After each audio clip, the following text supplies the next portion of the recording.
The Accidental Encounter.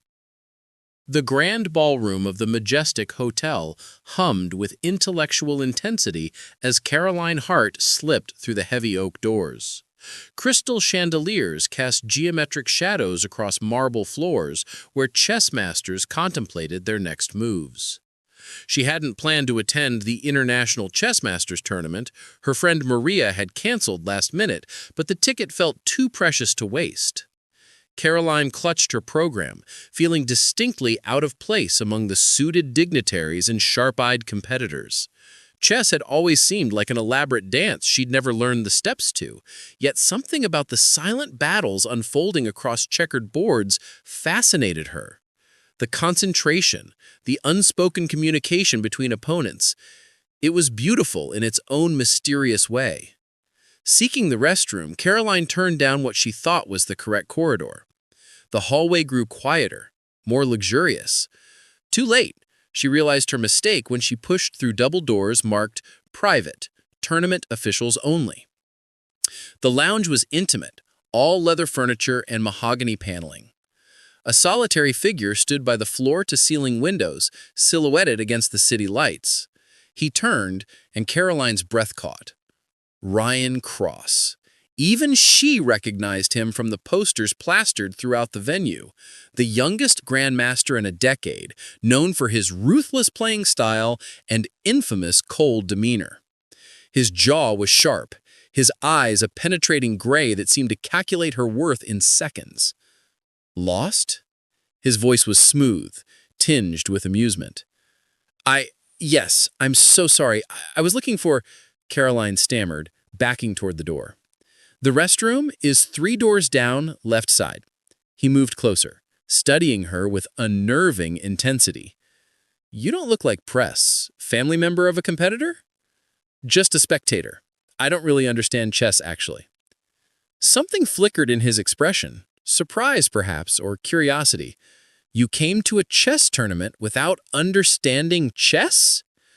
My friend was supposed to explain. She canceled. I should go. Wait!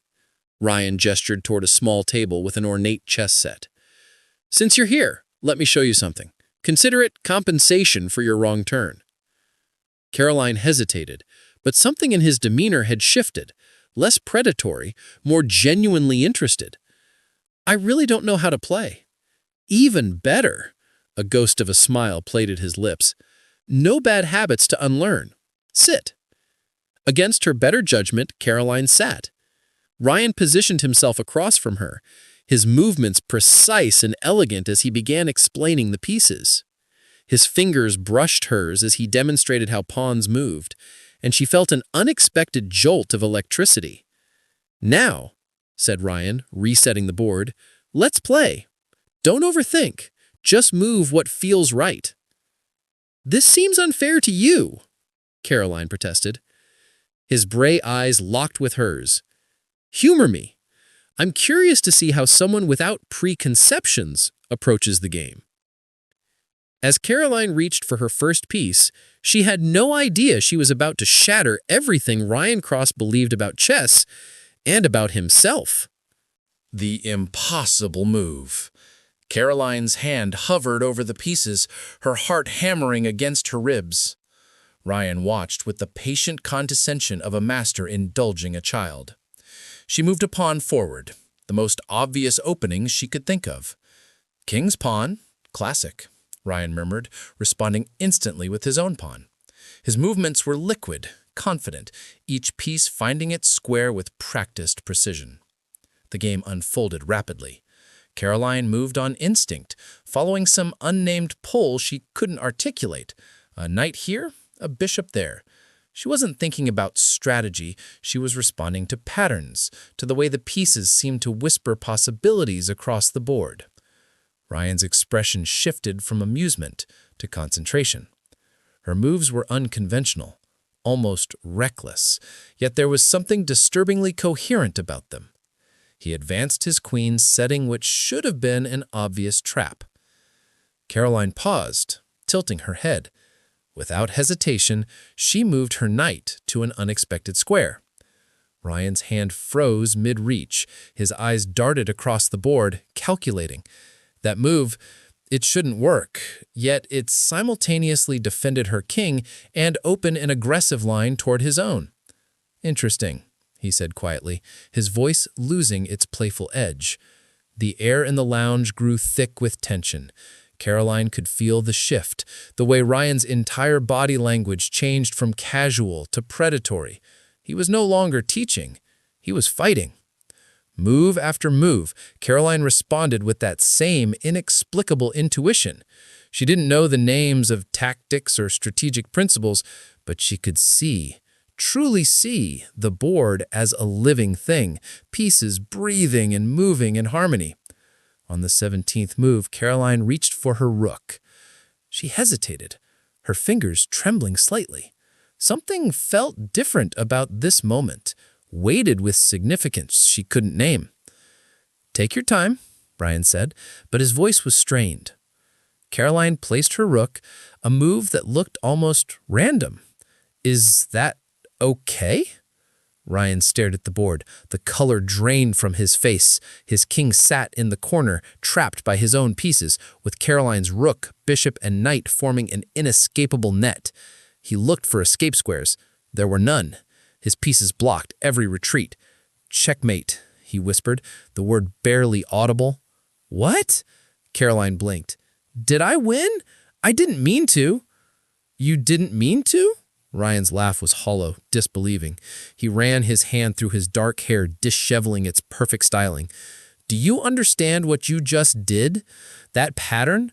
That's a variation of Philidor's legacy defense combined with a Greco's sacrifice, except it shouldn't work from your position. It's—" The lounge doors burst open.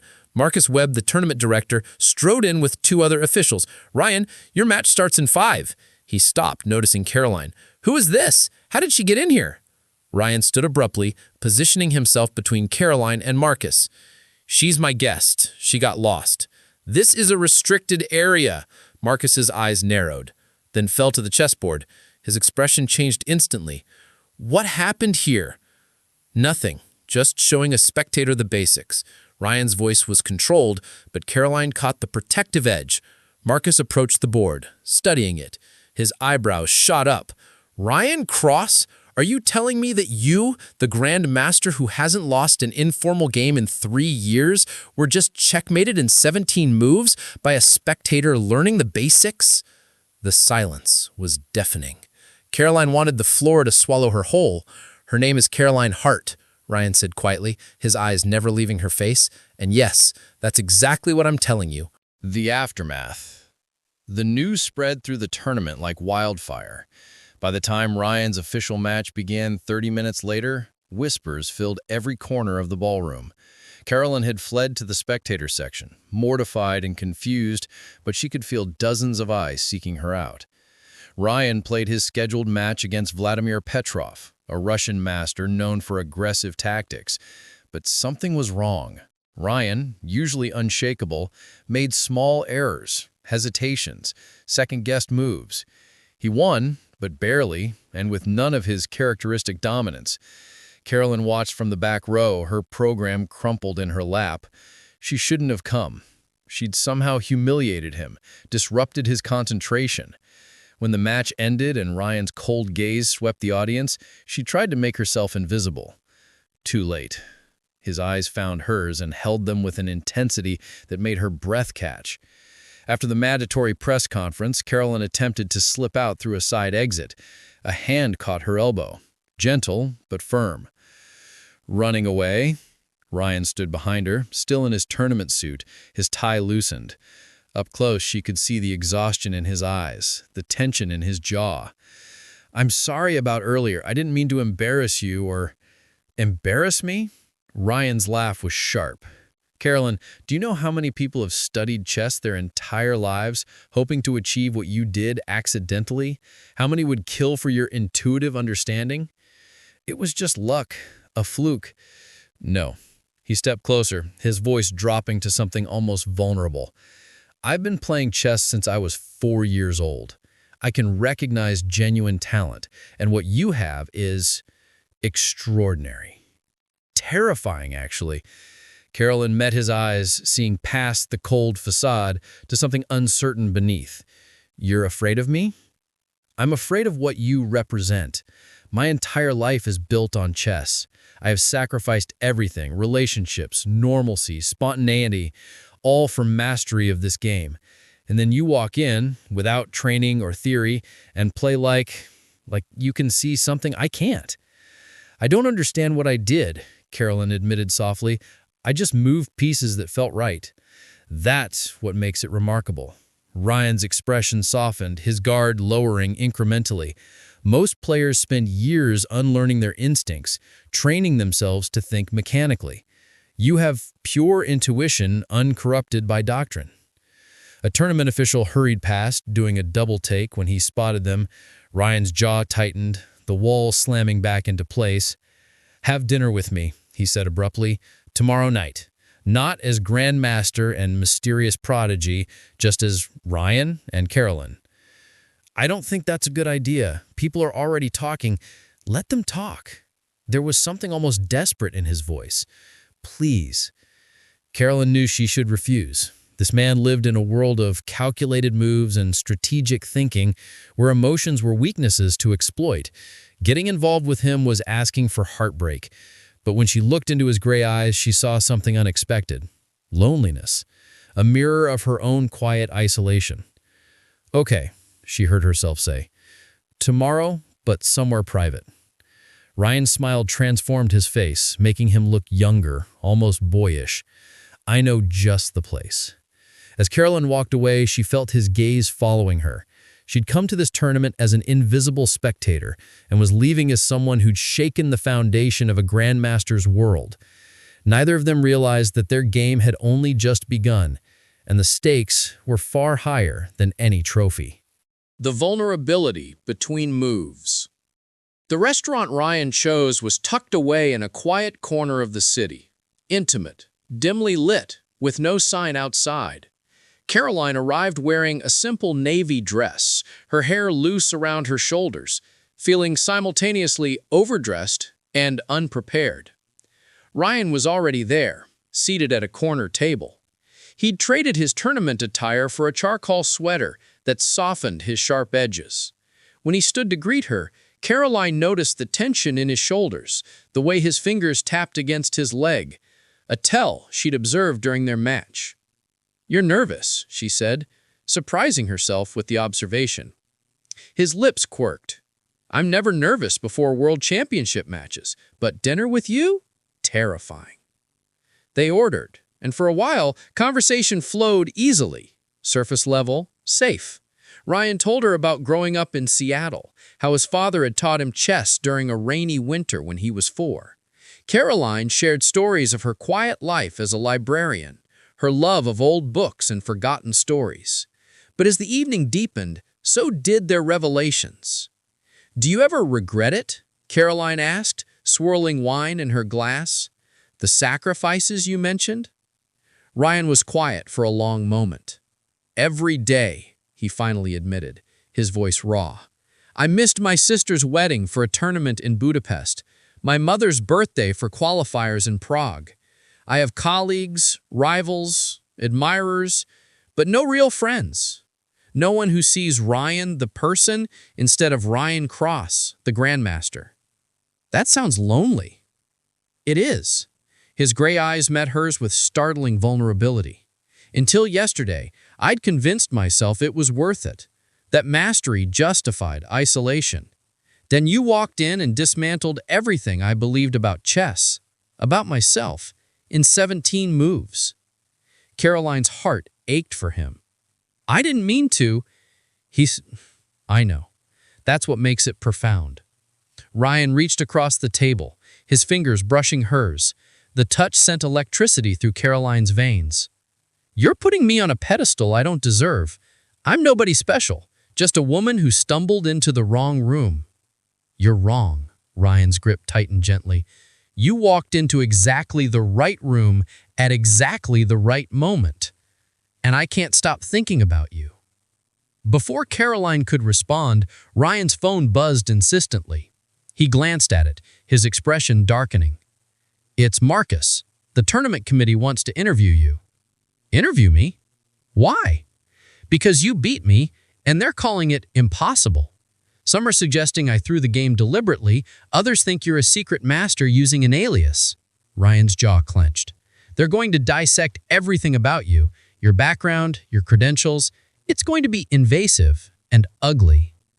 Fear crept into Caroline's chest. I should never have played that game. Don't say that. Ryan stood, moving to her side of the table. He knelt beside her chair, his hands framing her face with surprising tenderness. Listen to me. What happened between us on that chessboard was real.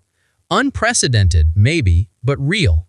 And what's happening now, his thumb traced her cheekbone. This is real too. Ryan, Caroline's voice trembled. Your career, your reputation, mean nothing if I keep living in isolation. His forehead touched hers. I'm terrified, Caroline, not from the committee or the scrutiny. I'm terrified that you'll walk away because being with me means stepping into a spotlight you never asked for. The moment stretched between them, fragile and potent. She could feel his breath, see the conflict warring in his eyes. The Grandmaster who never took unexamined risks, fighting against the man who desperately wanted to. I'm scared too, she whispered, of this intensity, of how fast this is moving, of losing myself in your world.